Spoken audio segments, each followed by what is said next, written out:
मैं आज के चीफ गेस्ट आदरणीय श्री सुषमा गुप्ता जी को आमंत्रित करता हूँ। वे राजनांदगांव छत्तीसगढ़ से हैं। वो आए और अपना उद्बोधन दें। आदरणीय सुषमा गुप्ता जी।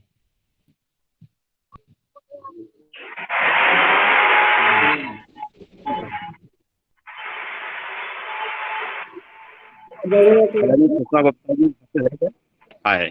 ओम। ओम बहन जी प्रणाम। सबसे पहले आपको धन्यवाद कि आपने मुझे चीफ गेस्ट के रूप में आमंत्रित किया।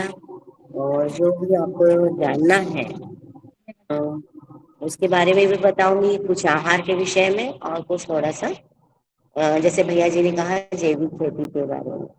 उससे पहले छोटा सा परिचय देंगे। एक मंत्र के साथ हम आज का सत्र को प्रारंभ करते हैं। सब लोग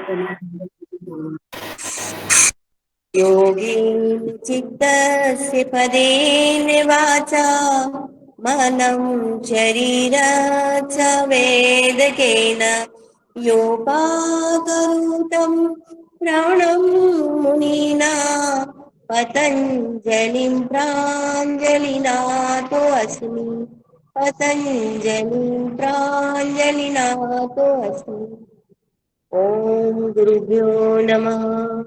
ओम सरयुभ्यो नमः। आप सबको वंदन प्रणाम प्रातः स्मरणीय गुरुदेव के चरणों में वंदन प्रणाम करते हुए छोटा सा परिचय। छत्तीसगढ़ जिला राजनांदगांव की जिला प्रभारी 15 वर्षों से लगातार निरंतर सेवा का कार्य कर रहे हैं। हमारे छत्तीसगढ़ में 2 साल से कोरोना कम से कम 7 हमारी ऑनलाइन क्लासेस चलती हैं पूरे राज्य में। उनमें प्रशिक्षण भी दिया गया है और इसी के संदर्भ में आप सभी महानुभाव से चेतन आत्माओं से मिलने का सौभाग्य प्राप्त हुआ। इसके लिए मैं पुनः आप लोगों को धन्यवाद देती हूँ। आज हम जो विषय जानेंगे, पहले आहार को लेंगे हम थोड़ा सा। हमारा आहार, वैसे तो आप लोगों की क्लास बहुत दिन से चल रही है और बहुत से लोगों ने बताया ही होगा इसके बारे में, पर मैं थोड़ी सी जानकारी एज ए टीचर और आप लोग जो भी जानना चाहते हैं उसके बारे में बताना चाहूंगी। तो आहार से स्टार्ट करें भैया जी हम, कि हमारा जी आहार। जी जी। जी जय बहन जी, जी बहन जी। जी।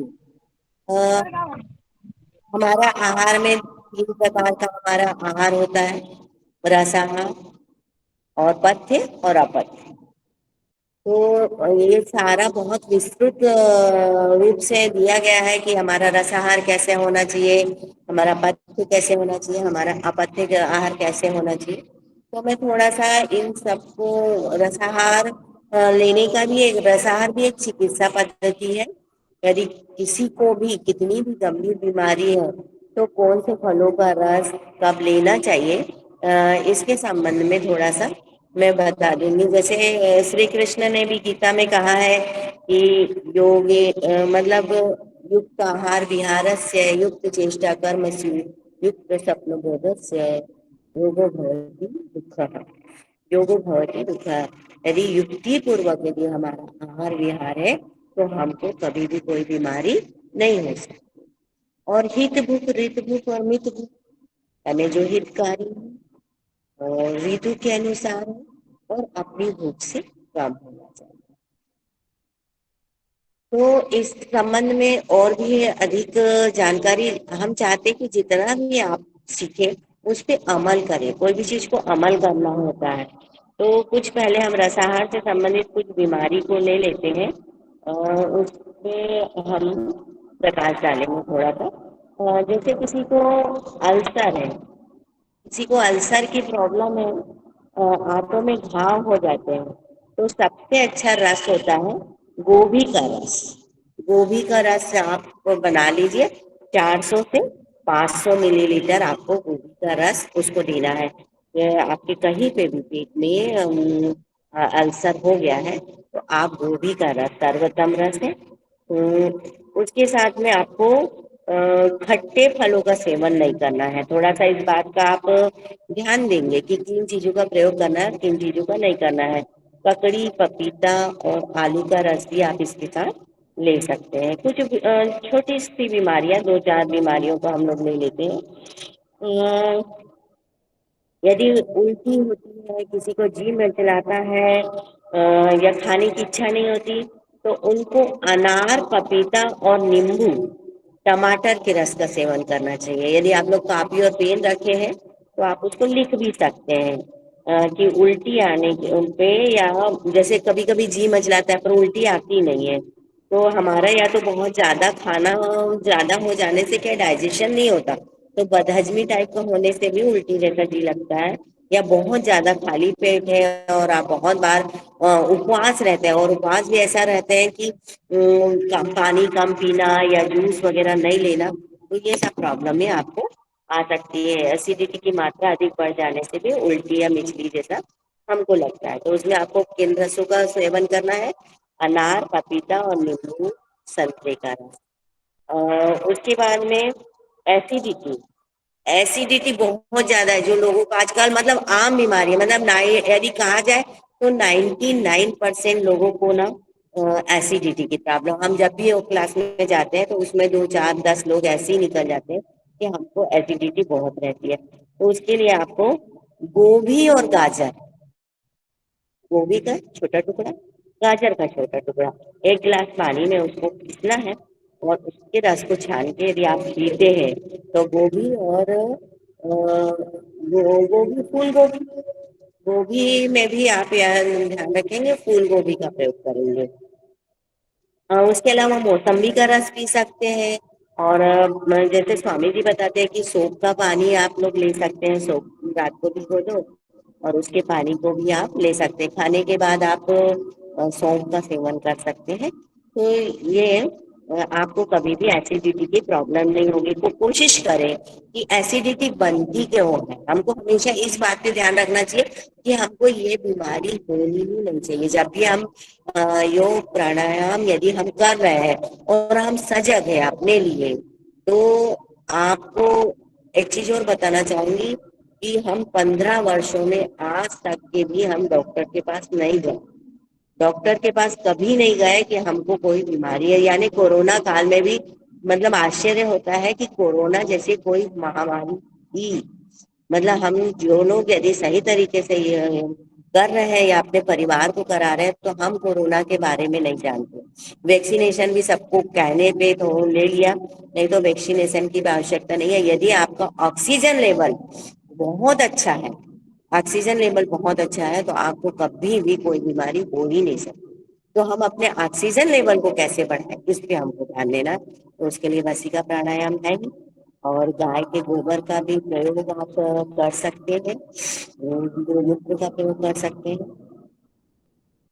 और गाय का जो दूध होता है, गाय का दूध यदि आपको 20% फायदा दे रहा है बीमारी में, तो आपको छाछ जो है 20 ×20 कर दीजिए, 400, 400 गुना फायदा आपको सिर्फ छाछ से होगा। ध्यान देंगे आप लोग, 400 गुना फायदा। कल ही हमारे निरंजन वर्मा जी तमिलनाडु से आए थे, कांजीपुरम के बहुत बड़े, मैं ग्रुप में डालूंगी उनके साथ में, जो उनका उद्बोधन इतना पूरा गौ माता के ऊपर था, गो रक्षा प्रणाली के ऊपर, बहुत सुंदर उद्बोधन था उनका। उन्होंने एक एक चीज ऐसी बताई गाय के ऊपर कि गाय ऑक्सीजन ही लेती है और ऑक्सीजन ही छोड़ती है, जिनके बारे में हमको नॉलेज कम ज्यादा हो सकता है, पर वो डॉक्टर है एक, और इसी पे अनुसंधान कर रहे हैं गाय के ऊपर। तो गाय जो गोमूत्र होती है वो दिखता है आपको लिक्विड फॉर्म में, परंतु वो आपका यूरिन नहीं है। यूरिन और गाय के गोमूत्र में जमीन आसमान का अंतर है। गोमूत्र भी में भी ऑक्सीजन है और उसमें वायु तत्व की अधिकता है, ऐसा उन्होंने बताया कि वायु तत्व की अधिकता होने से वो जब हमारे शरीर में जाता है तो ऑक्सीजन का लेवल बढ़ा के वो पूरी 99% बीमारियों को मार देता है। गोमूत्र का सेवन, 4 चम्मच गोमूत्र लीजिए सुबह उठ के, और आधे गिलास पानी में, 1 गिलास पानी से आप चालू करिए। यदि आप नॉर्मल भी है, मैं लेती हूँ, स्वयं लेती हूँ, आज 15 सालों से ले रही हूँ, तो आप लोग, यदि आप कोई बीमारी नहीं है तब भी आप प्रत्येक योग शिक्षक को गौमूत्र का सेवन करना चाहिए। ऐसी मैं आप लोगों को सलाह भी दूंगी। नेक्स्ट उन्होंने एक चीज और बताई थी कि यदि आपकी कहीं पे भी जमीन सूखी है या बोरवेल में पानी नहीं आता है तो उसके पास गड्ढा खोद के आप गोबर को डाल दीजिए। उस गोबर को, बहुत सारा गोबर जितना भी आपका है, उस गोबर को डालते रहिए। उससे जो पानी रिसेगा, या गोमूत्र आपके पास में कई मात्रा में इकट्ठा हो गया तो आप बोरवेल में डाल दीजिए, तो सूखी जमीन में भी पानी निकलेगा। तो ये छोटी सी चीजें यदि लिक्विड में, रसाहार में ही आती है हमारे, गोमूत्र का भी आप प्रयोग करिए। इसके बाद में हम वापस अपने सब्जेक्ट पे आते हैं। पेट में कीड़े हो जाए, यदि आपके पेट में कीड़े हो जाए तो आपको कौन से रस का प्रयोग करना है? 1 गिलास गर्म पानी में आपको 1 चम्मच लहसुन का रस, लहसुन और प्याज का रस आपको मिला के पीना है। छोटे बच्चों को कीड़े हो जाते हैं अधिकतर पेट में, कृमि। आप ध्यान देंगे कि कभी भी कीड़े जो पेट में होते हैं वो बच्चों को मीठा खाने से नहीं होते। बच्चे लोग इधर उधर हाथ लगाते हैं और फिर आके कोई चीज को खा लेते हैं, तो तब कीड़े होते हैं। मीठा खाने से बच्चों को पेट में कीड़े नहीं होते। तो आप ध्यान देंगे हमेशा कि बच्चों के हाथ बार बार धुलवाए, जो अभी कोरोना काल में तो सबको सिखाया ही गया है। और उसके बाद उनको कोई भी चीज खाने का बोलेंगे तो कीड़े नहीं होंगे, पर फिर भी हो जाते हैं। तो आप एक लहसुन और प्याज का रस 1 चम्मच, उससे ज्यादा नहीं। और साथ में यदि आप अनानास का रस भी 2 चम्मच, कभी मान लो लहसुन प्याज नहीं दे रहे ना, या किसी के घर में लहसुन प्याज का प्रयोग नहीं होता है, तब क्या करें? तो आप कुम्हड़ा होता है, उसका भी 1 चम्मच रस निकाल सकते हैं, और अनानास का। क्योंकि कभी कभी कीड़े बहुत बड़े बड़े हो जाते हैं और उसी से फिर चेहरे पे सफेद सफेद चकत्ते आ जाते हैं। तो यदि किसी के बच्चे के चेहरे पे चकत्ते हैं तो आप जान लीजिए कि उसके पेट में कीड़े हैं। या नाखूनों पे भी, ऐसे नाखूनों पे भी ना सफेद दाग टाइप का पड़ जाता है, तो पेट में कीड़े होने पे होता है। और उससे आप जान सकते हैं कि बच्चों के पेट में कीड़े हैं। कभी कभी बड़े लोगों को भी हो जाते हैं, जिसको कोलाइटिस कोलाइटिस भी बोलते हैं। तो आप अदरक और लहसुन का, प्याज और लहसुन का प्रयोग करिए। अब किसी को दस्त लग गए हैं तो दस्त में आप कच्ची हल्दी के रस का सेवन करिए। या आपको तो पता ही होगा कि बेल के रस का प्रयोग करना है करके, तो बेल का रस तो है ही है। परंतु यदि कभी कभी ऐसा होता है ना कि घर में कोई चीज नहीं, तो आप कच्ची हल्दी का भी प्रयोग कर सकते हो, उसका रस। अब कच्ची हल्दी नहीं है तो आप अपनी जो सूखी वाली हल्दी है उसका भी आप 1 चम्मच, आधी चम्मच लीजिए और 1 गिलास पानी में घोल के पी लीजिए, तो उससे भी आपको दस्त में फायदा होगा। दस्त में एक और घरेलू उपचार है जो हम लोग ने बहुत से लोगों को कराया है। 2 चम्मच पोहा को आप दही में भिगो दीजिए। पोहे जो होते हैं, दही में भिगो के, सिर्फ बहुत ज्यादा दस्त लगे तो उसी का सेवन कराइए। उसके अलावा उसको आपको और कुछ नहीं लेना है भोजन में, तो भी आपको दस्त बंद हो जाते हैं। अब कभी कभी ऐसा होता है कि कई लोगों को भूख ही नहीं लगती, सुबह से शाम तक के उन लोग कहते हैं कि हमको भूख ही नहीं लगती। तो आपको 1 गिलास पानी में एक नींबू का रस पीना है। एक नींबू का रस, वेट लॉस के लिए तो शहद डाल के पी सकते हैं गुनगुने पानी में। परंतु यदि आपको भूख नहीं लग रही है तो भी आप नींबू के रस का प्रयोग कर सकते हैं। इसके अलावा आपको करेला, गाजर और अदरक के रस का प्रयोग करना है। करेला, गाजर और अदरक सब छोटा छोटा टुकड़ा लेना है, बहुत ज्यादा नहीं लेना है। जैसे एक छोटा सा करेला ले लिए, आधा इंच का टुकड़ा गाजर का ले लिए, और आधे इंच का टुकड़ा अदरक का ले लीजिए, और उसको पीस लीजिए और उसको पी लीजिए। तो आपको तब भूख लगने लगेगी। इसके अलावा आंखों के निरोग रखने के लिए विटामिन ए के प्रयोग बहुत महत्व है ना। विटामिन ए जो आंखों के लिए, तो आंखों के लिए गाजर, आपको पता है गाजर भी बहुत सर्व उत्तम श्रेष्ठम रसाहार यदि बोला जाए तो वो गाजर है। आपको ये भी पता होना चाहिए कि जो हमारे मोदी जी हैं, प्रधानमंत्री जी, वो सुबह उठ के गाजर का ही रस पीते हैं, एक गिलास गाजर का ही रस पीते हैं। तो यदि और एक बीमारी है मुहासे, जो कॉमन है, मैं सिर्फ कॉमन बीमारी को ले रही हूँ ताकि आप सबको इस बात का बता सके। हार्मोनल प्रॉब्लम आने से मुहासे होते हैं, तो मुहासे से भी बचने के लिए आप गाजर और पालक को संयुक्त रूप से पीस लीजिए और उस रस का प्रयोग करवाइए या करिए। आलू, बीट, ककड़ी और अंगूर का रस भी आप ले सकते हैं। एक आलू, थोड़ा चुकंदर भी, और ककड़ी और अंगूर को भी पीस के आप इसके रस को पी सकते हैं। इसके अलावा तरबूज और पपीते का रस भी बहुत लाभकारी होता है मुहासे के लिए। और इससे आप जो पपीता होता है उसकी फली से आप चेहरे पे मसाज भी कर सकते हैं। और आलू के रस से भी आप चेहरे पे मसाज कर सकते हैं। कद्दू, कद्दू के जो बीज है उसका भी आप लेप बना के चेहरे पे लगा लेंगे तो आपको मुहासों से बहुत ही राहत मिलेगी। अब कई बार ऐसा होता है कि चर्म रोग आ जाते हैं। चर्म रोग, चमड़ी के सफेद दाग होना, काले दाग होना, तो उसमें आपको आलू, चुकंदर, ककड़ी, हल्दी, ये इन चार चीजों को आप मिलाइए और सबके छोटे छोटे टुकड़े लेना है। मतलब एक गिलास पानी का मैं आपको बता रही हूँ कि एक गिलास पानी में ही आपको पीसना है इसको, और इसको छान के आपको पीना है। इसके अलावा मौसम्बी और सेब का रस भी आप गर्म रोगों में ले सकते हैं।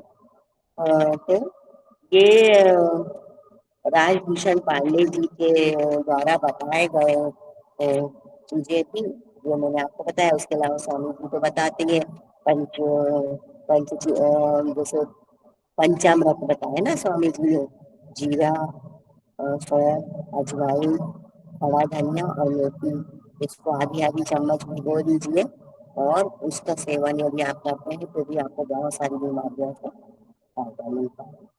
तो ये कुछ आहार संबंधी थी। फिर आहार भी तीन प्रकार का होता है, आपको पता है, सात्विक, राजसिक और तामसिक। सात्विक आहार आप लीजिए, हमारा नाश्ता कैसा होना चाहिए, हमको कितना खाना है, ये सब चीजें बहुत बड़ा विस्तृत है, उसको हम बहुत शॉर्ट में और सब चीज एक ही साथ नहीं खिला सकते ना। तो समय समय पे हम आपको इसके बारे में बताएंगे। इसके अतिरिक्त मैं आपको आज पानी की चिकित्सा बताऊंगी। वैसे बाण भट्ट जी ने 7,000 प्रकार के नियम बताए हैं। 7,000 प्रकार के प्रयोग हम लोग कभी जिंदगी में कर ही नहीं सकते। उसमें से केवल चार चीजों को लिया गया है। जैसे राजीव दीक्षित जी ने बताया था कि हमको पानी कैसे पीना चाहिए। तो आपको पता ही होगा, जितने भी लोग शिक्षक टीचर हैं, कि पानी हमको खाने के साथ नहीं पीना। खाने के आधे घंटे पहले पी लीजिए या 40 मिनट बाद पिए। तो हमको उसका पता होना चाहिए कि हमको पानी क्यों नहीं पीना चाहिए। क्योंकि हमारा जब अग्नि तत्व बढ़ता है, जब हर अग्नि में प्रदीप्त होती है, तो 1 घंटे तक के हमारा भोजन उसको पचाता है। और यदि हम उसमें पानी डाल देंगे तो अग्नि तत्व हमारा ठंडा हो जाएगा, तो हम उस चीज को अच्छे से, हमारी जो जठर अग्नि है वो काम नहीं करेगी, मंदाग्नि हो जाएगी और हमारा भोजन नहीं पचेगा और फिर उसी से गैस एसिडिटी होगी। तो इस पे आप ध्यान देंगे। दूसरा, पानी का सेवन हमेशा पानी को घूट घूट के पीना। 2 से 3 लीटर पानी आपको पीना है, ये सबको पता है। तो परंतु कैसे पीना है पानी को, घुट घुट करके पीना है। यानी बहुत तेजी से, फटाफट, चाहे कितनी भी प्यास लगी हो, और उसको आपको एकदम से नहीं पीना है। खड़े होके पानी बिल्कुल नहीं पीना है, नहीं तो घुटने का प्रॉब्लम जिंदगी में आपको कभी भी ठीक नहीं कर सकता। तीसरा पॉइंट है कि आपको कितनी भी प्यास लगी हो, ठंडा पानी अवॉइड करना है। ठंडा पानी मतलब फ्रिज का पानी अवॉइड करना है आपको। पानी हमेशा मट्टी या आपके जो भी फिल्टर है, छानी के किया हुआ पानी, एक अल्कलाइन वाटर होता है। यदि आपको बहुत ज्यादा प्रॉब्लम है, क्योंकि पानी में भी आजकल दूषित ज्यादा आ रही है, प्रदूषण फैल गया है। तो जैसे अभी बारिश का मौसम है, तो आप एक अल्कालाइन वाटर बना लीजिए, जिसके लिए लोगों ने बहुत लाखों रुपए खर्च किए हैं और बहुत सारी मशीनें लगाई हैं ये अल्कालाइन वाटर। तो आपको घर में बनाने की विधि, आप 3 लीटर पानी लीजिए, उसमें ककड़ी के 5-6 टुकड़े गोल गोल करके डाल दीजिए और आधा नींबू की स्लाइस डाल दीजिए। रात भर उस पानी को रखे रहने दीजिए और दूसरे दिन उस पानी का आप प्रयोग करिए। ये आपका हो जाता है अल्कालाइन वाटर। तो आपको और भी कोई वाटर की फिर आवश्यकता नहीं होती। चौथा है आपको ऊषा पानी, सभी लोग जानते हैं ऊषा पानी पाना। और सुबह उठ के खाली पेट में गुनगुना पानी आप पीजिए। यदि आपको ब्लड प्रेशर है तो गुनगुना पिएंगे, आपको ब्लड प्रेशर नहीं है सिर्फ मोटापा है तो गर्म पानी पीजिए और उसमें गोमूत्र डाल के पीजिए। और ऊषा पान में 2 गिलास से चालू करते हुए 4 गिलास कम से कम आप 1 लीटर पानी सुबह सुबह पीना ही है। यदि आप 1 लीटर पानी सुबह पी लेते हैं तो आपको कभी भी डिहाइड्रेशन नहीं होगा, भले ही आपको 4 घंटे या 8 घंटे भी आपको पानी नहीं मिला। तो जैसे अपन को पता ही है कि अपन शीतली प्राणायाम कर लेंगे तो आपका ऑक्सीजन जैसे अंदर जाएगा तो आपका गला सूखना बंद हो जाएगा। तो ये चीजें आपको मैंने हर संबंध में विशेष बताइए, मतलब रसाहार के बारे में ज्यादा बताया है कि सात्विक भोजन लीजिए, रासिक भोजन कभी कभी लीजिए, तामसिक भोजन बिल्कुल अवॉइड करिए। इन बातों को, छोटी छोटी बातों का यदि हम ध्यान देते हैं तो हमारी जीवन में इतना बड़ा परिवर्तन आता है। देखो कई लोग बोलते हैं कि योग, मैं आपको बताऊं कि मैं खुद भी 15 सालों से योग कर रही हूँ, परंतु मेरा जेनेटिक प्रॉब्लम होने के कारण वेट लॉस नहीं होता था। जो अभी कोरोना काल में मेरा 15 किलो मैंने अपना वेट लॉस किया, 15 किलो वेट लॉस सिर्फ कोरोना काल में, घर बैठे ऑनलाइन कक्षा के माध्यम से। क्या मैं भुजंगासन उसमें ज्यादा किया, थोड़ा खान पान को चेंज किया। तो उससे मेरे को जैसे अदरक का रस, खाना खाने के बाद यदि आप अदरक का रस का सेवन करते हैं आधा आधा चम्मच तो आपको बहुत फायदा होता है। और छाछ, छाछ तो पीना ही है आपको, सभी लोग छाछ का प्रयोग कर देना। 1 लीटर दही में 3 लीटर आपको पानी मिलाना है और उसको अच्छा पतला करके उसको रख देना है। और यानी यहाँ तक तो प्यास लगे तभी यदि आपके पास छाछ उपलब्ध है तो आप छाछ पी लीजिए पानी की जगह, तो भी आपको उतना ही बड़ा बेनिफिट, उससे ज्यादा बल्कि बेनिफिट आपको मिलेगा। सुबह उठ के आप खाली पेट में भी छाछ का सेवन कर सकते हैं, नुकसान नहीं है, छाछ ताजी होनी चाहिए, बस इसका ज्यादा तो। अभी एक हम लोग शिविर में गए तो वहां पे तो उन्होंने प्रवचन नहीं प्रयोग था उसमें, उन्होंने सात्विक नाश्ता बताया था। जैसे एक टुकड़ा आपको आंवला लेना है, एक टुकड़ा थोड़ा सा अलसी का बीज लेना है और कोई भी सीड्स लेना है, चाहे सूरजमुखी का बीज हो, चाहे तरबूज का बीज हो।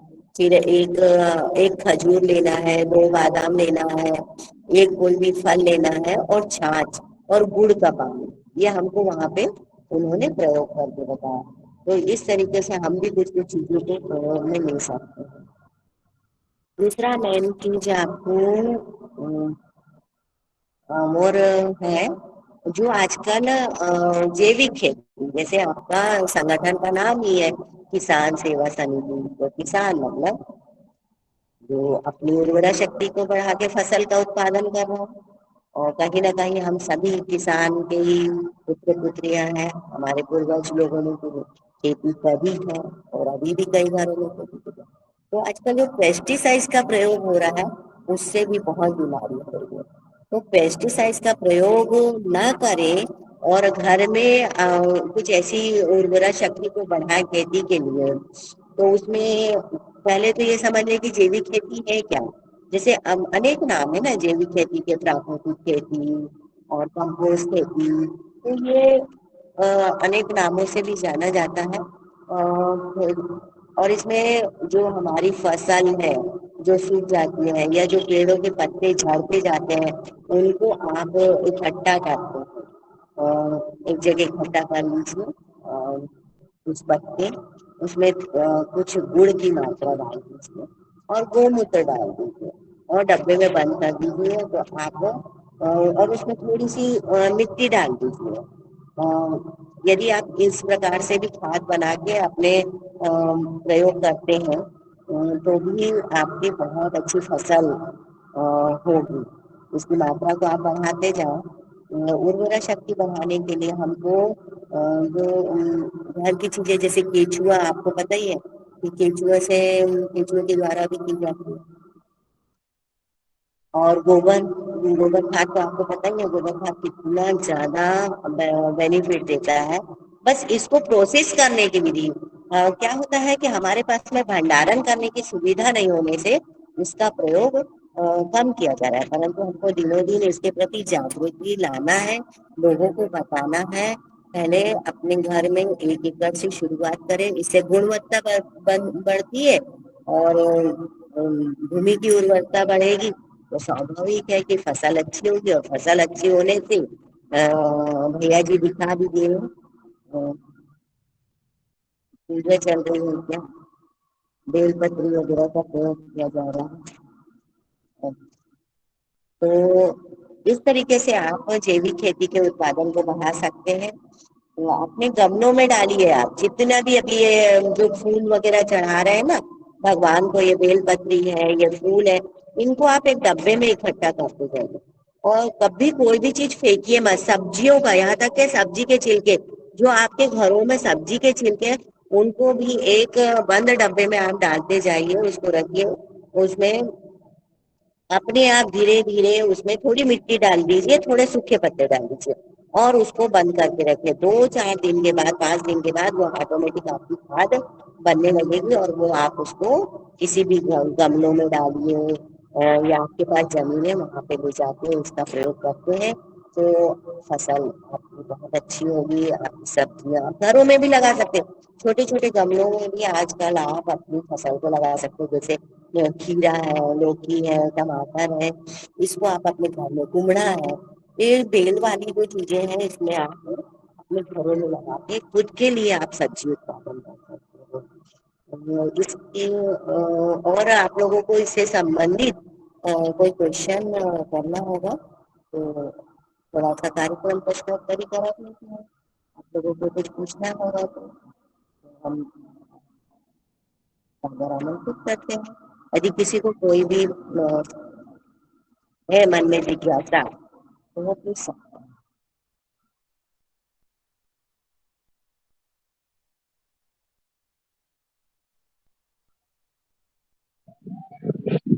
जी ओम। ओम ही है जी। ये खाना कितने टाइम खाना चाहिए? एक खाने से दूसरे खाने के कितना गैप होना चाहिए? थोड़ा सा। बहुत अच्छा क्वेश्चन है। खाना, देखिए, जो ठोस आहार है, वो तो 6 घंटे में आपका बचता है। जो भी छः, यदि आप नाश्ते में यदि आप सिर्फ फ्रूट ले रहे हैं तो आप खाना का समय आपका 12 से 1 के बीच में होगा। परंतु आप नाश्ता ही यदि हेवी कर रहे हैं तो फिर खाना एकदम हल्का लीजिए, इस बात का ध्यान रखेंगे। फल फल और जो हमारे सलाद वगैरह जो हम खाते हैं, इसके लिए 3 घंटे का समय पर्याप्त होता है। परंतु जो हम ठोस आहार लेते हैं उसमें 6 घंटे का अंतर है। यदि आपने 12 बजे खाना खाया है तो शाम के 6 बजे आप भोजन करें। उससे पहले बीच में लिक्विड फॉर्म में कोई भी चीज लीजिए, भोजन ना करें।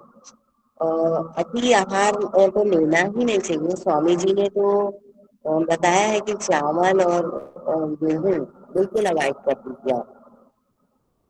तो आप थोड़ा सा इसका प्रयोग करेंगे, 3 घंटे के अंतराल पे आप भोजन ले सकते हैं। यदि आपका नाश्ता 9 बजे है तो आप 12 से 1 के बीच में भोजन कर लीजिए, और शाम को 6 से 8 के बीच में भोजन कर लीजिए। सोने से 3 घंटे पहले आपको रात का भोजन करना है, तो अधिक रात को भोजन नहीं करना।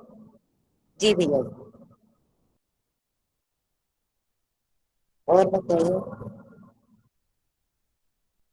सात्विक और भोजन किसी आप, भाई का सवाल तो सात्विक भोजन कर सकते लीजिए हमेशा। छाछ और दही का प्रयोग अपने भोजन में सम्मिलित करिए, और तो आपको बहुत सारे बेनिफिट मिलेंगे। दाल चावल सब्जी रोटी तो आप खाती हो, और साथ में थोड़ा सा दही का प्रयोग करिए। अचार, आंवले, आंवले का खाइए, नींबू का खाइए, परंतु आम का अचार अवॉइड करिए। आम का अचार बिल्कुल नहीं खाना है, वही कोलेस्ट्रॉल बढ़ाता है। सबसे ज्यादा जो प्रयोग किया जाता है वो आम के अचार का प्रयोग किया जाता है। लोग कितना कितना किलो बना के रखते हैं, तो आम का प्रयोग नहीं करना है अचार के रूप में। और ऐसे ही जूस आप कोशिश करिए कि फलों का, कोई भी फलों का रस नहीं पी के, फलों को छोटे छोटे फॉर्म में और टुकड़ों में काट के और चबा चबा के खाने से जो रस बनता है, जो मैंने अभी रसाहार बताया, वो बीमारों के लिए ना, गाजर वगैरह जो नहीं कर सकते, परंतु कोशिश करेंगे आप कि कोई भी चीज को काट के खाने में, और जो मुंह में आप रस बनाएंगे। बंगाली में कहते हैं चाय को खाबो और खाने को पीबो, तो मतलब आपको उसको प्रयोग कैसे करना है, खाने को लिक्विड फॉर्म में आते तक बनाना है। अभी परसों स्वामी जी बता रहे थे कि आप 5 मिनट जो खाना खाते हैं, तो वो 5 मिनट के खाने को आपको 20 मिनट में करना है। बोले कई लोग तो ऐसा भोजन करते हैं कि अपने ही घर में चोरी का माल खा रहे हैं, बहुत तेजी से खाते हैं, तो उसको हमको नहीं खाना है। और खाने को 1/4 करिए। यदि आप 4 रोटी खा रहे हैं तो 1 रोटी खाइए। 1 रोटी आपको 20 मिनट में खानी है। सब्जी की मात्रा बढ़ाइए, सलाद की मात्रा बढ़ाइए। और एक बात और आप ख्याल रखिएगा कि सैलेड और पका हुआ अनाज कभी भी एक साथ नहीं खाना है। ये आयुर्वेद का विपरीत आहार कहलाता है। छोटी छोटी चीजें हैं हमारी, एक हाथ से हम इधर खीरा भी खाते हैं, दूसरे हाथ से सब्जी रोटी भी खा रहे हैं। ये कभी नहीं करना है आपको। आप पहले पूरी सलाद खा लीजिए, पूरी सलाद खाने के बाद ही आप भोजन करेंगे। और मीठा एक बड़ा रीजन, मीठा लोग लास्ट में खाते हैं, ये भी गलत है। मीठा भी आपको बीच में खाना, मीठा लास्ट में खाना नहीं खाना है उसको, वो भी विपरीत आहार। आपको दूध के साथ में खट्टी चीजें नहीं बनाना है।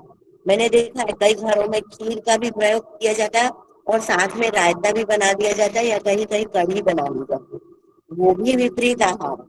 तो इस सब्जेक्ट पे पथ्य और अपथ्य लेके हम फिर कभी आपको विशेष रूप से बताएंगे। एक हमारा डाइट चार्ट होना चाहिए। डाइट चार्ट आप बना लीजिए कि हम एक दिन सलाद खाएंगे, एक दिन सब्जियों का रस पिएंगे, एक दिन हम सिर्फ थोड़े से ड्राई फ्रूट्स खाएंगे, एक दिन सिर्फ फल खाएंगे, एक दिन किसी भी प्रकार का शेक लेंगे, और एक दिन अपने मनपसंद चीज खाएंगे। आलू है, आलू है, उपमा है, तो एक दिन कोशिश तो करें कि हम कभी भी ठोस आहार कम, बहुत कम मात्रा में लें। एक दो कटोरी खाओ, एक हाथ रसगुल्ला खाओ, जैसे स्वामी जी बताते हैं। करिए प्रयोग। प्रकृति ने सब चीज आपको दे रखी है अथाह में, पर उसका प्रयोग हमको कैसा करना है। सिर्फ मनुष्य ऐसा प्राणी है जो लेते जा रहा है, लेते जा रहा है। हमको देने का काम करना है। आप किसी भी जानवर के पास में रखिए, यदि उसका पेट भरा है तो वो कभी भी और रोज नहीं लेगा, और चीज नहीं लेगा, और मनुष्य खा लेता है। तो इसलिए भी हमको कई प्रकार की बीमारी होती है। सुबह का नाश्ता 9 बजे के अंदर करिए, दोपहर का भोजन 12 से 1 के बीच में करिए, खाने का भोजन 6 से 8 के बीच में करिए। ओम। ओम भैया जी। ओम बहन जी। और किसी भाई का कोई सवाल हो तो आदरणीय बहन जी से कर सकते हैं, नहीं तो फिर मैं हाँ, हरिद्वार चलता हूँ। जी, किसी का कोई सवाल हो बहन जी से, चलिए। अब मैं हरिद्वार चलता हूँ सीधा, और वहाँ से आदरणीय पवन कुमार जी इस कार्यक्रम में जुड़े हुए हैं, और हम वो आज की योग क्लास और ये आहार, जो हमारे चीफ गेस्ट बहन जी का, सुषमा जी का जो वक्तव्य रहा है आहार को लेकर के, उस पर हम संबोधन चाहेंगे। आदरणीय पवन कुमार जी का मैं सादर आमंत्रित करता हूँ, वो आए और हम सबका मार्गदर्शन करने का कष्ट करें। सभी को नमस्कार, ओम। और आज के हमारे मुख्य अतिथि सुषमा जी, आपका बहुत अभिनंदन है, क्योंकि आपने बहुत ही सरल तरीके से आहार से संबंधित जो चीजें बताई हैं, और उसमें आपने जानकारी दी है, और यह भी बताया है कि क्या करना है क्या नहीं करना है। इस आहार के ऊपर कई बार हमारी चर्चा हुई है, और ये चर्चा आगे भी जारी रहेगी।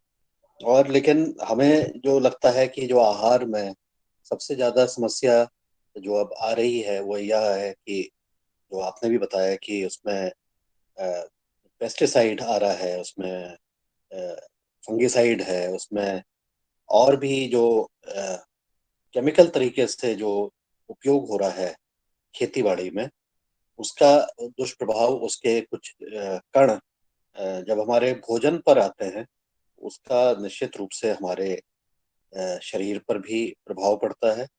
कुछ तो सीधे रूप में कि उसमें हमने उसको भोजन के रूप में लिया, और उसमें अगर कुछ बहुत ज्यादा मात्रा है तो हमें सीधे प्रभावित करता है। अन्यथा वह जो भी भोजन है, अगर हमारे हम डाइजेस्ट करके उसको अपने बॉडी में भी लेते हैं, खून में आता है, या कभी कभी वो फैट में भी अक्यूमुलेट हो जाता है। जो हमारा फैट है उसमें अक्यूमुलेट होता है, और उसमें वो पड़ा रहता है, और उसमें धीरे धीरे उसमें से भी एक स्लो पॉइजन की तरह हमारे शरीर पर उसका दुष्प्रभाव आने वाले समय पर दिखते हैं। तो ऐसा आहार के ऊपर जो चर्चा है उसकी सार्थकता यह है कि प्रयास ये है होने हैं कि केमिकल का, रसायनों का उपयोग कम से कम हो या नहीं हो, और पूर्ण रूप से प्राकृतिक रूप से ही जो हमारा भोजन है वो हमारे पास जब आए, हमारे थाली में आए, तो वो पूर्ण रूप से प्राकृतिक हो, केमिकल विहीन हो, जैविक पद्धति से उगाया हो, और हमारी सनातन जो परंपरा है उसके आधार पर उसका बनाया गया हो, उसको परोसा गया हो, और हम जो खाने वाले हैं उसके खाने वाले के भाव भी, यानी कि एक पूर्ण रूप से एक न केवल भोजन को एक भोजन के रूप में लेते हुए, इसको अन्न के रूप में, उसको भगवान को साक्षी मानते हुए, उसको प्रसन्न चित्त से बनाने वाले से लेकर के खाने वाले तक जब इस तरह से ग्रहण किया जाएगा, तब जाकर के उसका एक अच्छा प्रभाव देखने को मिलता है।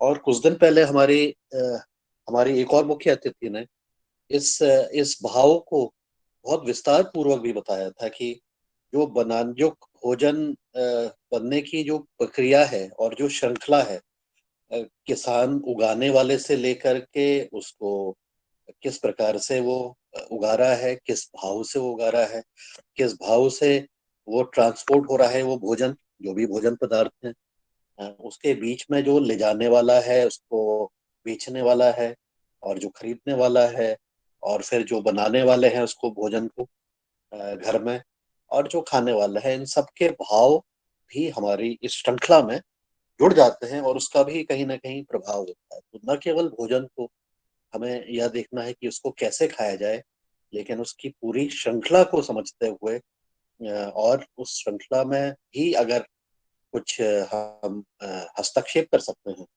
उस हस्तक्षेप में करते हुए हम अ, उसमें कुछ सकारात्मकता ला सकते हैं, एक पॉजिटिव एनर्जी ला सकते हैं, पॉजिटिव ऊर्जा ला सकते हैं, तो वो सारी श्रृंखला से आया हुआ भोजन भी निश्चित रूप से हमें और ज्यादा लाभप्रद होगा। ऐसा अ, हमें जानकारी और उद्बोधन हमारी एक बहन जी ने दिया था कुछ दिन पहले, तो बहुत प्रभावकारी था वह भी। तो इस तरह से एक इंटीग्रेटेड तरीके से हमें भोजन को देखना है, एक समन्वित रूप से इसको देखना है, और एक अच्छे भाव से इसको ग्रहण करना है। हमारी थाली में जो भी भोजन आए, हमारी थाली में वो पूर्ण रूप से जैविक हो। ऐसी इस योगाहार में आहार से संबंधित जब चर्चा होती है, तो इसी चीज पर हम अपनी विस्तार पूर्वक बातें इसी चीज पर करते हैं, और इस विषय को अनेक तरह से समझने का प्रयास करते हैं। साथ ही जो कई दिनों से बातचीत भी चल रही है, और यह भी बहुत महत्वपूर्ण है कि हमारा जो पानी है जो भोजन में बनाने में के लिए उपयोग होता है, मतलब भोजन जो कि खेती में उपयोग होता है, उसकी गुणवत्ता भी बहुत जरूरी, न केवल मिट्टी जरूरी है बल्कि पानी भी बहुत जरूरी है।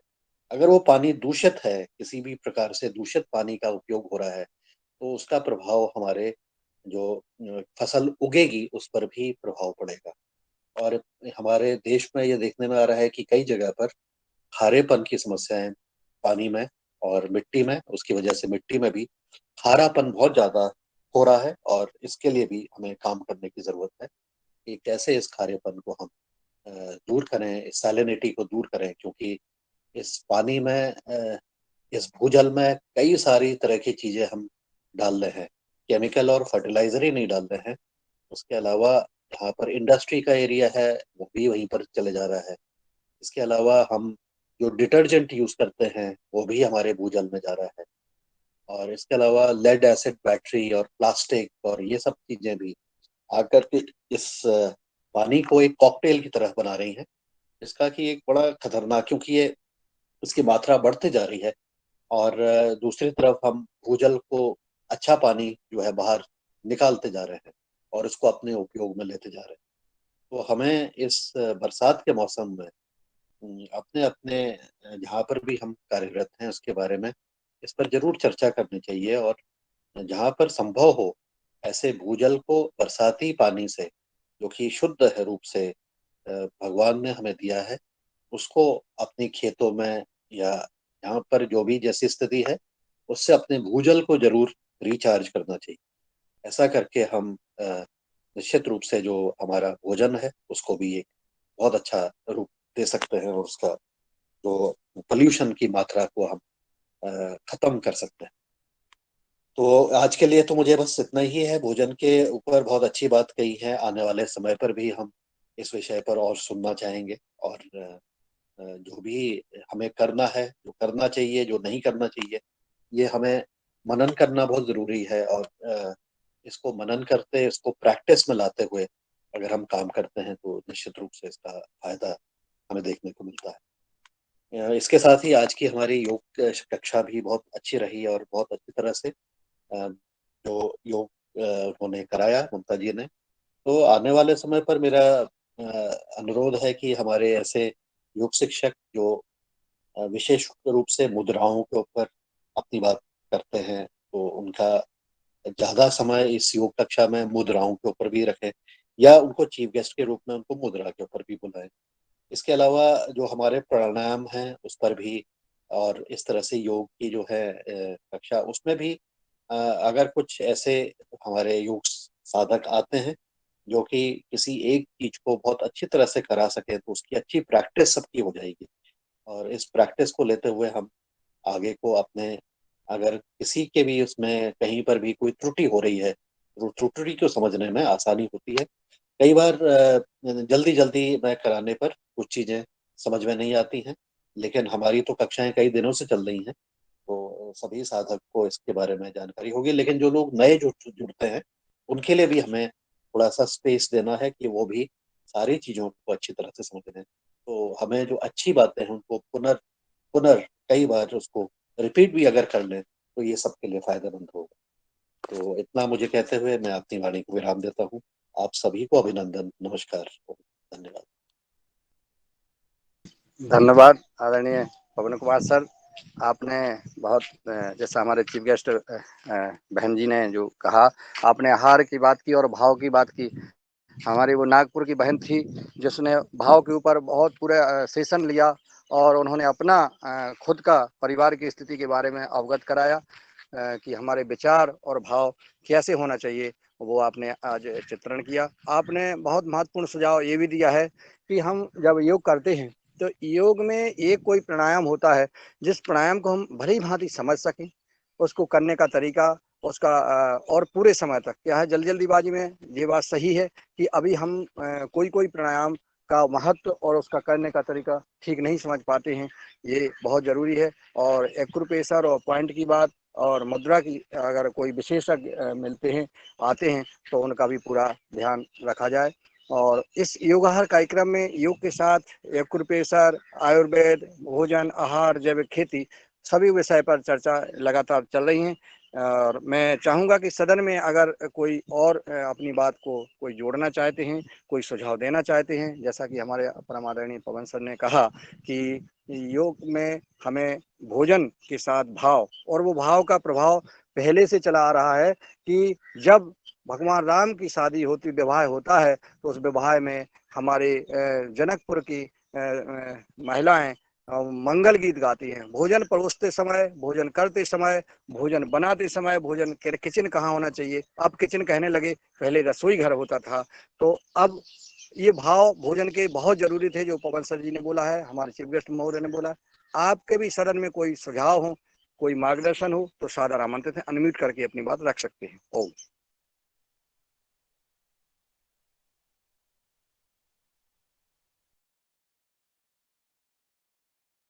आदरणीय डॉक्टर किशोर दुबे जी अगर नेटवर्क में हो तो मैं चाहूंगा कि उनका मार्गदर्शन सदन को प्राप्त हो।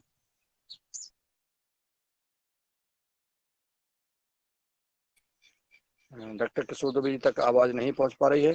आज हमारे बीच में आदरणीय रवि आदित्य जी जी जी ओम। अपना मार्गदर्शन देना चाहते हैं, सादर आमंत्रित हैं। जी बहुत ही सुंदर परिचर्चा रही, और शुरू की कक्षा से योग से लेके आहार पे जितनी बातें हैं बहुत अच्छी थी। और जैसे आदरणीय पवन सर ने मार्गदर्शन दिया, तो विशेषता मुन्नीलाल जी हम सभी लोग देखते हैं कि जो आहार के बाद में एक नियंत्रण क्या होता है कि हम लोग जो ग्रहण करते हैं, अगर आप उस चीज को देखें तो यहाँ पे जो हमारी कक्षा का भी मूल रूप था कि जब योग के साथ साथ आहार की परिचर्चा आई, और योग में शरीर की शुद्धता की बात थी कि जैसे, और मन की शुद्धता और पूरे शरीर की शुद्धता को हम लोग इस कंबाइंड फॉर्मेट में जब लाए योग और आहार में, तो आप इसको अगर दूसरे रूप में भी अगर हम लोग देखते हैं कि जब हम योग कर रहे हैं, जब हम लोग शुद्ध भोजन की बात कर रहे हैं, तो यहाँ पे अगर आप इसको थोड़ा विस्तार में अगर मैं कहना चाहूँ कि अगर हम लोग आहार को और विस्तार करते हैं तो क्या आहार में और सारी चीजें शामिल होती हैं। जैसे हमारी जो श्रवण करने की चीजें होती हैं, जैसे कि सुबह की दिनचर्या अगर हम लोग अपने योग कक्षा से करते हैं, और शाम में, रात में जब कभी भी आप न्यूज देख के बंद करते हैं, तो क्या एक चीज को अगर आप स्पंदित करें हमारे मन में, तो कि क्या होता है, जैसे अभी आपने इस बात को कहें कि एक भोजन परोसा जाता था, जो आपने जिस वाक्य का जिक्र किया, तो एक चीज क्या होता है ना कि मन में जितने भी तरंगे आती हैं, अगर आप मस्तिष्क को देखें तो जिस प्रकार का माहौल होता है, जिस प्रकार की ध्वनि हमारे कानों में आती है, मस्तिष्क उस चीज को, मन उस चीज को आत्मसात करता है। तो वो ग्रहण करना, जो आहार शब्द जो हम अपने रूप में यहाँ पे अगर ग्रहण करने के रूप में लें, तो हमें भी उस तरह की अपने चारों तरफ में वैसे आयाम बनाने होंगे उस सर्किल के ऊपर में। जैसे कि एक बार आप लोगों से मैंने शेयर किया था कि जो ज्योतिर्लिंग के रूप में, कि ज्योतिर्लिंग जो भारत में जितने भी शिव के प्रतीक के रूप में है, अगर आप भारत के नक्शे पे उसको डालें तो एक शंख का प्रतीक बनता है। ठीक उसी प्रकार से हमारे मन के मस्तिष्क में अगर हम एक सर्कल बना के चले कि हमारे अंदर में किस प्रकार के गंध को, किस प्रकार के ध्वनि को, किस प्रकार के दृश्य को और स्पर्श को, अगर आप बहुत सारी चीज को कैलकुलेटिव तो हम लोग नहीं कर सकते हैं दैनिक दिनचर्या में, तो बहुत सारी चीजें मेरे पास स्वतः अपने आप आएंगी, लेकिन हम अपने पास में ये जरूर कर सकते हैं कि वैसे ध्वनि को, वैसे डिस्कशंस को, जो पॉजिटिव होता है, जो सकारात्मक ऊर्जा लेकर के होता है, वैसे ग्रहण करें। जैसे कि मैडम का ये कहना बिल्कुल सही था हमारे कि वो जितने भी भोजन का जो स्वरूप है, वो स्वरूप के रूप में ग्रहण करने का वो चीज रहता है। और जैसे पवन सर बताया कि वो फैट के रूप में, वो स्वाभाविक है कि कहीं ना कहीं वो एब्जॉर्ब होता है और कहीं ना कहीं वो पॉइजनस है, वो हमारे शरीर की ओर हमें उस तरह से धकेलता है।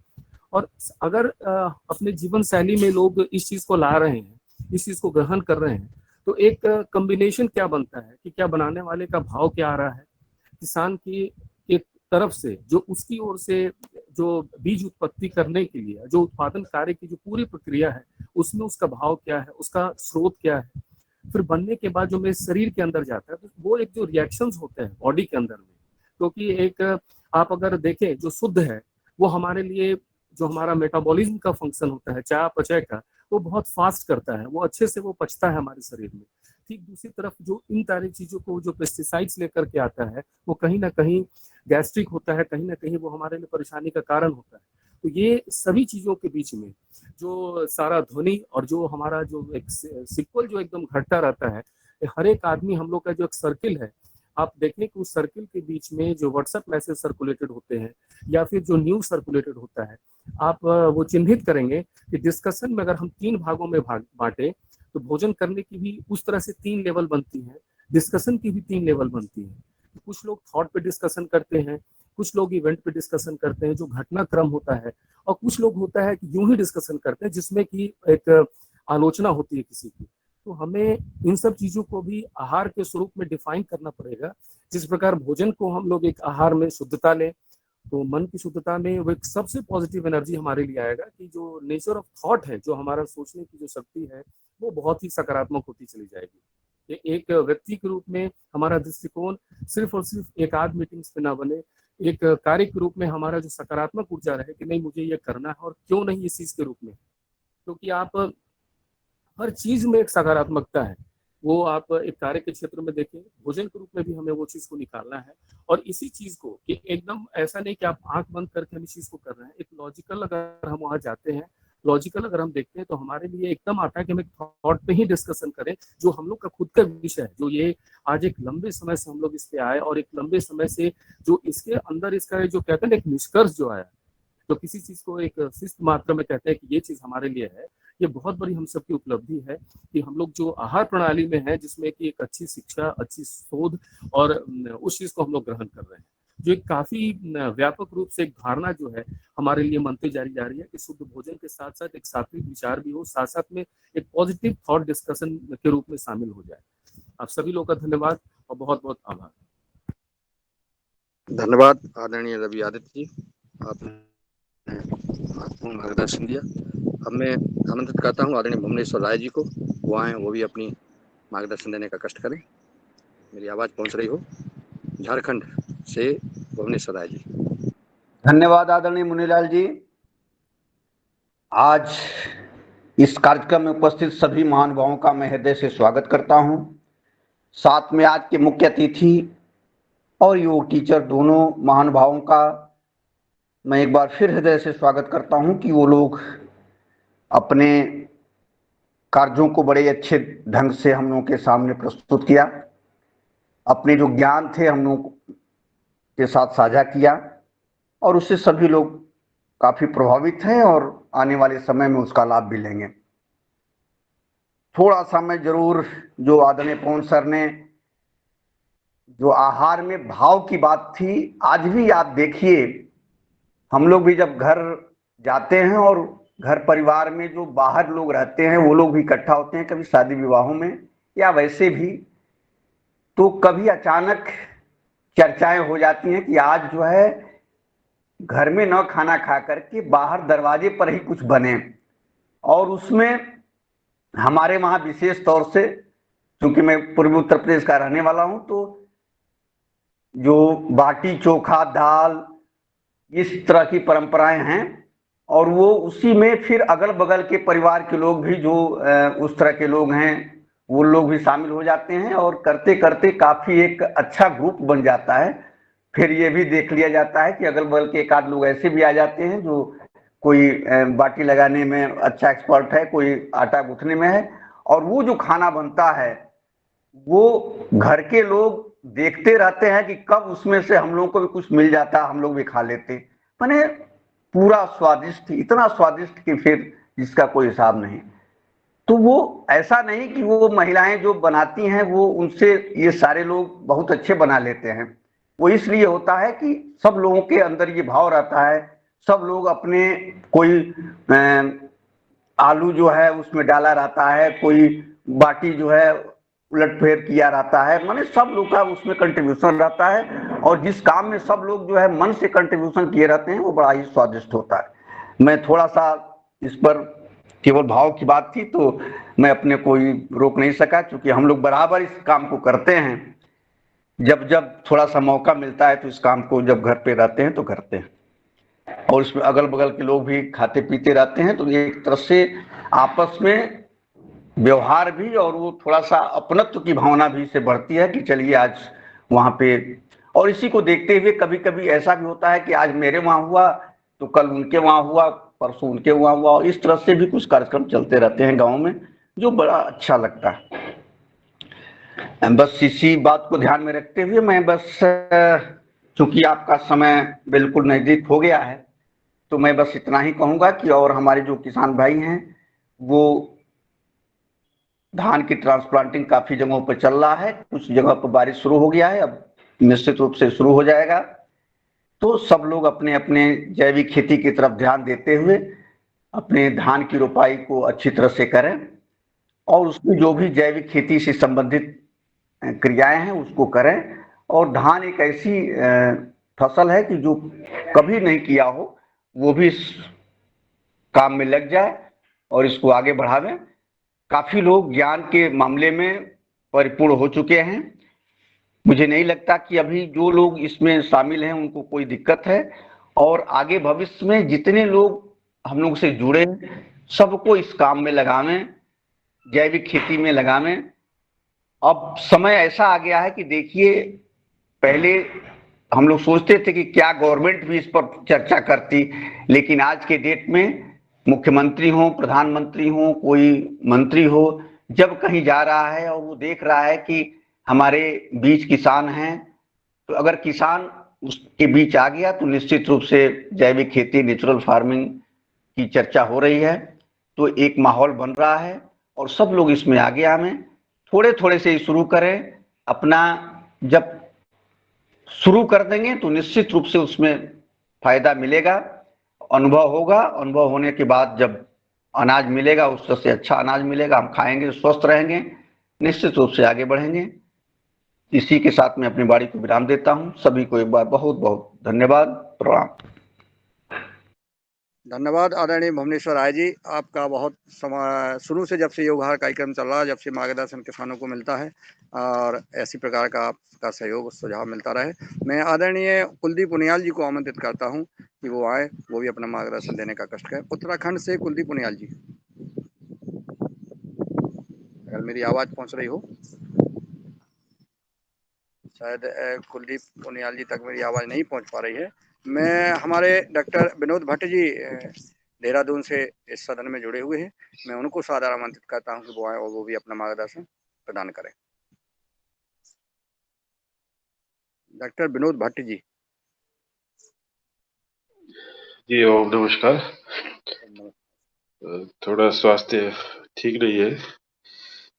हाँ, दिख रहा है सर। आप सर सॉरी, आपका स्वास्थ्य आवाज़ में ऐसे लग रहा है कि सर्दी जुकाम है, आप रेस्ट लें। जी जी, और आप स्वस्थ, आपका आप सभी जन स्वस्थ हों ऐसी प्रभु से कामना करते हैं। और मैं अगले वक्ता के रूप में आदरणीय रघुवीर रावत जी को आमंत्रित करता हूं, वो आए और अपना मार्गदर्शन देने का कष्ट करें।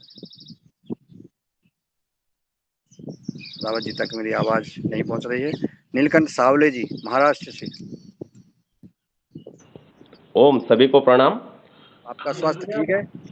हाँ जी जी, ठीक है सर। मैं हमारा सौभाग्य है कि हमारे आदरणीय भट्ट सर भी सेगांव में पधारे थे और हमारे सुजीत चक्रवर्ती जी भी, और उनके साथ और भी लोग थे। तो लेकिन आज भट्ट सर का कल तो बोलना हुआ, लेकिन थोड़ा स्वास्थ्य के लिए अभी मैं फ़ोन लगाऊंगा कार्यक्रम के बाद। तो आज के जो योग कक्षा ली हमारे ममता बहन जी ने, बहुत अच्छे तरह से कक्षा ली। उसमें एक्यूप्रेशर पॉइंट किससे भी सभी जानकारी एकदम बारकावी से मालूम हुए। और हमारे आहार के बारे में आज जो हमारे सुषमा दीदी जी ने बहुत अच्छा तरह से आज मार्गदर्शन किया। और आज जो कार्यक्रम चल रहा, इसमें और भी लोगों को कैसे जोड़ना है और अपना योगाहार कार्यक्रम कैसा हो जाए, ये और भी अपने को थोड़ी चर्चा करने का ये कर रहा है कि और भी लोग इसमें जुड़ जाए। क्योंकि 30-35 लोग भी जुड़ जाते तो और भी 50 के ऊपर कैसे जाए, ये थोड़ा सा मेरा मन में चल रहा है। तो कैसे उस पर ये जाए, तो इस पर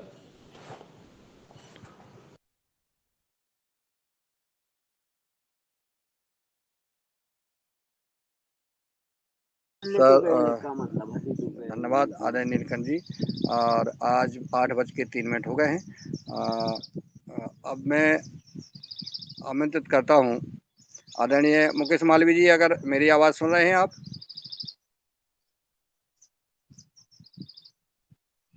मैं रंजना बहन जी को आमंत्रित करता हूं कि वो आएँ और आज की क्लास में सभी का आभार ज्ञापित कर इस कार्यक्रम को विराम की ओर ले जाएं।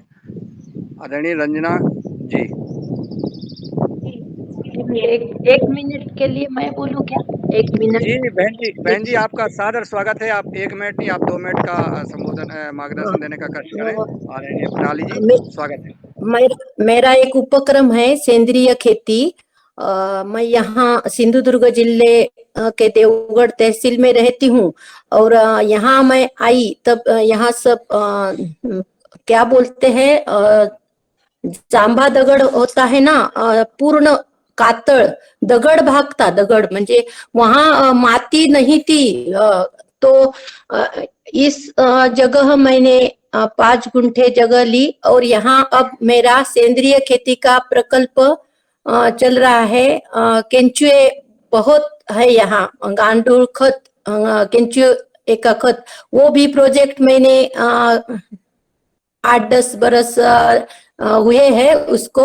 और पूर्ण जो मेरा बगीचा है और जो खेती करती हूँ मैं सब्जियों की, वो पूर्ण सेंद्रिय है। मैंने एक बार छोटा सा मार्गदर्शन मेरे योग कक्षा में दिया था, लेकिन मैं हूँ महाराष्ट्रियन, तो थोड़ा सा हिंदी बोलने में मुझे थोड़ी दिक्कत आती है, क्योंकि हम मराठी ही बोलते हैं, मराठी प्रयोग करते हैं, तो शब्द मराठी में आते हैं। लेकिन मेरा 8-10 बरस हुए यहाँ प्रोजेक्ट शुरू है सेंद्रिय खेती का, और बहुत जहाँ कुछ भी नहीं था, मेरे यहाँ वृक्ष भी नहीं थे और शून्य था, और लेकिन मेरे मन में था स्वामी जी का मार्गदर्शन लेने के बाद कि पूर्ण सेंद्रिय खेती करनी है और ये जो खाद है वो ही मेरे भूमि में ही मुझे निर्माण करना है। तो मैं यहाँ तहसील में मार्गदर्शन भी करती हूँ और अनेक लोगों को भी मेरे यहाँ से केंचुए मैंने मुफ्त में दिए हैं, और जिनको जो जो बोलते हैं उनको देती हूँ, और प्रेरणा छोटी सी मुझसे देने का जो एक सेवा का काम है वो करने का प्रयास करती हूँ। इसी यही मुझे छोटा सा मेरा जो उपक्रम था वो बताना था। बहुत बहुत धन्यवाद आदरणीय प्रणाली बहन जी, आपने अपनी बात रखी। आप योगहार कार्यक्रम में पूर्व में भी जुड़ी थी और आप पुनः एक बार योगहार कार्यक्रम में अपना मार्गदर्शन दें और अपनी बात रखें। ये सदन हम सब का है और मुझे अच्छा लगा आपने अपनी बात रखी। मैं तो शुरू से ही कहता हूं कि किसी की कोई बात हो तो सादर आमंत्रित हैं और रखना चाहिए। आप उस जगह आपने जैविक खेती करके केंचुआ वितरण कर रही हैं, आपका बहुत बहुत साधुवाद, आपके पुरस्कार पे नमन। आदरणीय डॉक्टर किशोर दुबे जी महाराष्ट्र से जुड़ गए हैं, वो अपनी बात रखें। इसके बाद फिर रंजना बहन जी। हेलो, हाँ मुनीलाल जी, आज वो जरा नेटवर्क का प्रॉब्लम है थोड़ा सा बारिश की वजह से, फिर भी आज की जो कक्षा हुई बहुत अच्छी रही। और योगाहार में जो भाव की बात है, तो भाव भोजन करते समय भावना बहुत महत्व की है। शुरू में हमने देखा था कि हमारी माता जब चूल्हे रहते थे तो पहला भोजन बनने के बाद में उसका एक छोटा सा प्रसाद निकालती थी और वो चूल्हे को मतलब अग्नि को देती थी और एक तुलसी को देती थी। ये दोनों हमारे घर में रोज चलता था। तो मैंने माँ को पूछा कि इसकी क्या जरूरत है, ये तो वेस्ट हो रहा है। तो उसने बताया था कि बेटा ये वेस्ट नहीं है, ये भगवान को अपन अर्पण कर रहे हैं और बाकी का जो अनाज है वो अपन प्रसाद के रूप में खाते हैं। ये जो भावना है बहुत महत्व की है। कई बार हमने देखा कि कॉलेज के स्टूडेंट्स को मैं कई बार अपने टूर में लेके जाता था और घूमने लेके जाता था, तो वे लोग होटल में जब जाते थे तब इसमें नमक बराबर नहीं है, रस्सा बराबर नहीं है, सब्जी बराबर नहीं है, ऐसे कंप्लेंट्स करते थे लड़के लड़कियां दोनों। लेकिन उन्हीं लोगों को जब मैं कोई मंदिर में या जो ऐसा शांति कुंज है या अपना पतंजलि है ऐसे पीठ में लेके जाता था तो बड़ी नम्रता से यानी भोजन को ग्रहण करते थे। मेरा कहने का मतलब इंसान वही रहता है, लेकिन भोजन किसने बनाया, किस भावना से बनाया, इसका एक बहुत महत्व विशेष होता है। हम लोग जब भी दुर्गा देवी हो, गणपति हो, इसके प्रोग्राम में जाते हैं, मोहल्ले में बोलो या शहर में बोलो, कहीं पे भी कोई भी कंप्लेंट नहीं करता कि वहां पे सब्जी में नमक नहीं बना या ज्यादा तीखा हुआ, ऐसा हुआ, क्योंकि हम लोग उसको प्रसाद ग्रहण करना है इस भावना से जाते हैं। और वहीं पे अगर हम होटल में खाना खाने जाते तो 10 प्रकार की कंप्लेंट हम फैमिली वाले भी करते हैं। तो ये जो भावना है कि किसने बनाया, किस तरह से बनाया, समर्पण भावना से जो बनाता है, हमारी माताएं बनाती है घर में, तो ये होना चाहिए। इसीलिए आश्रमवासी लोगों ने एक संकल्प किया है जो घर घर में हम उसको अमल में ला सकते हैं कि भोजन करते सब बनने के बाद में छोटी सी एक थाली भगवान को चढ़ाई जाए कि भाई हम वो प्रसाद खा रहे करके, वो थाली को हम सब लोग घर में खा ले। और वो जो भी है, ज्यादातर उस समय भोजन करते समय हम मौन रहे। मौन रहने से क्या होता है कि ऐसे ही बना वैसा ही बना, ये जो टीका टिप्पणी होती है वो बंद हो जाती है। हाँ, भले ही सबका भोजन होने के बाद में आप सुझाव दे सकते हैं कि भाई उसमें क्या कम ज्यादा है, लेकिन भोजन करते समय टीका टिप्पणी नहीं होनी चाहिए। वो तो प्रसाद करके ग्रहण होना चाहिए। ऐसी भावनाएं ऋषि मुनि लोगों ने, आश्रमवासियों ने जो की है, उसको यदि हम अमल में लावे तो निश्चित रूप से ये जो भाव है आहार बनाते समय, भोजन बनाते समय, और माताएं भी या जो भी भोजन बनाने वाले हैं वो भी इस भावना से यदि रहे कि हाँ भाई मुझे तो औरों को खिलाने का एक मौका मिला है, सेवा का मौका मिला है, तो मैं निश्चित रूप से पूरा ध्यान से मैं जो भी सब्जी रोटी दाल रोटी जो भी बनता है उसी भावना से मैं बनाऊंगी। यह भावना यदि मन में आती है तो निश्चित रूप से बनाने वाले का भाव और खाने वाले का प्रसाद का भाव, ये दोनों भाव यदि इकट्ठे हो जाते हैं तो हर घर में, हर पल में जहाँ आहार की बात आती है वहां पे शांतिपूर्ण प्रसाद ग्रहण किया जाएगा। और इस पे हम सब लोग अपनी तरह से अपना जैसा जैसे कदम है वैसे छोटे छोटे कदम उठाएंगे। इस भावना के साथ में मैं मेरी वाणी को विराम करता हूँ। धन्यवाद। धन्यवाद आदरणीय डॉक्टर साहब, आपने बहुत महत्वपूर्ण बात कही है कि भाव वही भोजन होटल में होता है, वही किसी मंदिर और आश्रम में होता है, लेकिन वही व्यक्ति जो है उनके भाव बदल जाते हैं, स्थान पर उनके भाव बदल जाते हैं बनाने वाले। कहीं कहीं देखा है, जब मैं अपने गुरु आश्रम में जाता था तो हमारे गुरुजी जब पंगत बैठ जाती थी, सब लोग आइए देखिए कितना प्यारा भोजन बना है, जबकि उन्होंने पाए नहीं, उन्होंने वो इतना भाव प्रकट करते थे, बहुत अच्छा भोजन और दीजिए इनको और परोसिए। मतलब तो खाने वाले को खुशी होती है। भोजन के प्रति कैसे भी कुछ बना हो, भोजन की तारीफ हमेशा करना चाहिए, ताकि जो है और पाने वाले को आनंद से पाना चाहिए और प्रसाद के रूप में पाना चाहिए। धन्यवाद। आज इतना ही, और आगे फिर मिलते हैं कल और फिर चर्चा करते हैं। आदरणीय बहन रंजना जी आए और आज का आभार ज्ञापित करें। जी धन्यवाद आदरणीय भाई साहब, और सदन को सादर प्रणाम। आज की हमारी कक्षा बहुत सुंदर रही। आज हमारे योग टीचर ममता जी ने बहुत सुंदर तरीके से क्लास ली और उनका मैं आभार व्यक्त करती हूँ। और आज के हमारे मुख्य चीफ गेस्ट थे आदरणीय सुषमा जी, इन्होंने भी बहुत सुंदर तरीके से मार्गदर्शन दिया, इनका भी मैं आभार व्यक्त करती हूँ। और सदन में जितने भी पार्टिसिपेंट जुड़े हैं, आदरणीय मुनीलाल भाई जी, आदरणीय राजश्री कुशवाहा जी, आदरणीय भगवान दास कुशवाहा जी, आदरणीय भानुदास राव देशमुख जी, आदरणीय भुवनेश्वर राय जी, आदरणीय ब्रज गोपाल सिंह जी, आदरणीय डॉक्टर किशोर दुबे जी, आदरणीय इंजीनियर टोलेचंद जी, आदरणीय गजानन बाजर जी, आदरणीय कृष्ण कुमार महंतो जी, आदरणीय मनोज कुमार जी, आदरणीय ओमकार नाथ जी, आदरणीय पवन कुमार सर, आदरणीय प्रदीप राज वर्मा, आदरणीय प्रणाली मराठे जी, और आदरणीय पुण्यकाम समर्थ जी, आदरणीय रमेश चंद्र मेहरा जी, आदरणीय रूप सिंह राजपूत जी, आदरणीय सागर रावली जी, आदरणीय शरद वर्मा जी, आदरणीय सुषमा गुप्ता जी, आदरणीय उमा शंकर प्रसाद जी, आदरणीय विनोद भट्ट सर, आदरणीय योगाहार ARC से जुड़े भाई, और आदरणीय मधुसूदन चौहान जी, इन सभी महानुभावों का आभार व्यक्त करते हुए और धन्यवाद देते हुए और एक नाम समापन करते हैं। एक नाम छूट गया है, रंजना किंकरे जी, किनिकर जी।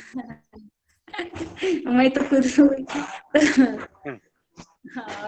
सबको साधुवाद, सबको धन्यवाद, आपको भी धन्यवाद। आदरणीय प्रणाली जी, आपका प्रणाली जी को हम नहीं जोड़ा था, प्रणाली मराठी है, तो उनका और एक दिन हम सेक्शन रखेंगे। जरूर जरूर, ठीक है, चलो ओम। स्वागत है सभी का। ओम रंजना जी, मैं मेरे स्कूल के बहुत बिजी इससे ये योगाहार कार्यक्रम रोज सुनने का काम करती हूँ। बहुत आनंद, इतने बड़े लोगों के विचार आवाज मुझे सुनने को मिलते। हाँ, मैं जरूर। हो।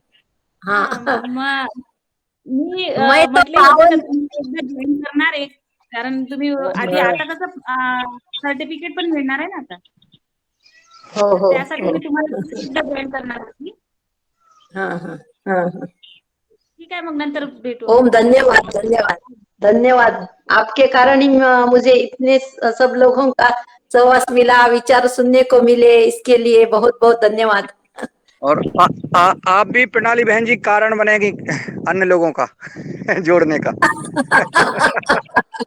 मैं यहाँ महाराष्ट्र में काम कर रही हूँ रमाताई है हमारे यहाँ बहुत बड़ी टीम है हमारी हमने 5 योग शिक्षक कैंप लिए कोरोना काल में परम पूज्य स्वामी जी ने खुद कहा है कि महाराष्ट्र में हमारी जो बहनें जो काम कर रही हैं वो कोई देश से छुपा नहीं है महाराष्ट्र में सबसे आगे हमारी बहनें हैं और बहुत अच्छा काम कर रही हैं इसमें कोई शक नहीं है संगठन की दृष्टि से हम लोग देखते हैं जब चाहे वो योगग्राम की बात हो चाहे दान संग्रह की बात हो चाहे योग कक्षाओं की बात हो किसी भी प्रसाद की बात हो बहनें बहुत आगे हैं महाराष्ट्र में उन बहनों को मैं प्रणाम करता हूँ और वो देश में फैल जाएं जैसे प्रणाली जी पहुंच गई हैं अन्य जगह इसी प्रकार से सारी बहनें महाराष्ट्र की सभी जगह पहुंच जाएं मध्य प्रदेश में भी आ जाएं ज़्यादा से ज़्यादा और सब पूरा देश जो है योगमय हो जाए धन्यवाद एक हो जाए एक हो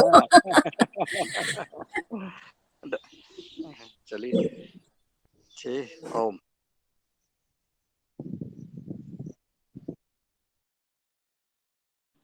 ओम सभी को ओम वंदन